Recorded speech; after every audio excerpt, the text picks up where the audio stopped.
Pinalulutang na naman ni former Senator Antonio Trillanes na huhulihin na raw si Tatay Digong at si Sara Duterte ngayong mid-year, June or July.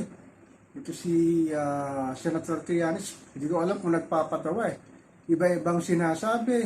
Samantalang noong mga nakalipas na araw ay sinabi niya, second quarter of the year daw na huhulihin ng International Criminal Court at unahin daw si ex-President Digong Duterte.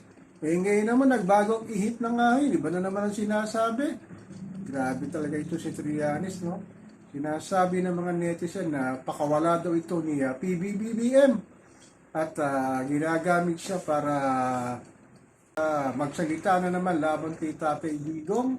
Senator Trillanes, ano ba talaga ang plano mo sa sarili mo? Tatakbo ka ba sa midterm election at ng senador o ano? Isa ka rin panggulo sa nangyayari sa politika sa ating bansa. Imbis na tumulong ka na lang, na magbigay ng magandang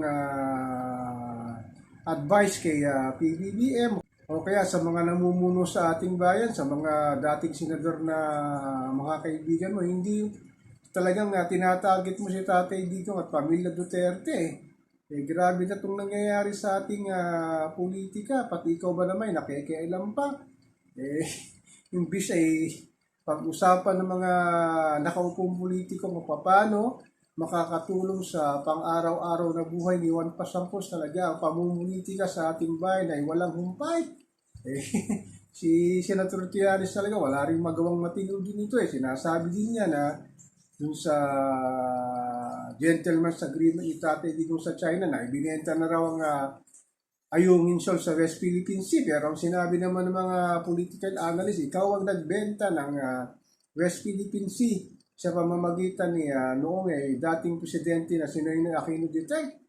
Hindi ko talaga alam kung anong gagawin nitong si Antonio Trillanes sa pakikialam sa politika. Unang-una wala ka naman sa posisyon, hindi ka naman nakaupong senator kung ano ka man appointee ka ba ni PBBM, pero hindi naman Sana naman Mr. Trillanes manahimik ka na lang at yung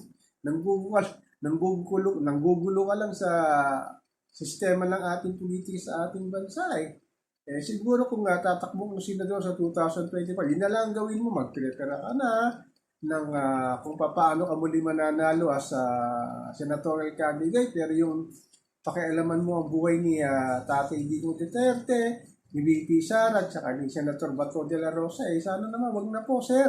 Grabe na yung paghihirap ng ating mga kababayan sa walang humpay, nagpagtaas ng presyo ng bilihin, serbisyong publiko, at pagtaas ng crudo gasolina. Yun na lang din ang itulong mo sana sa mamamayang Pilipino. Manahimik ka na lang, huwag ka nang magnangawa dyan naman. Wala namang yatang sa isa yung mga sinasabi nyo. Ako po si Papa Ken, patuloy po ako magmimira, magmamatag sa full landscape na nangyayari sa ating bayan.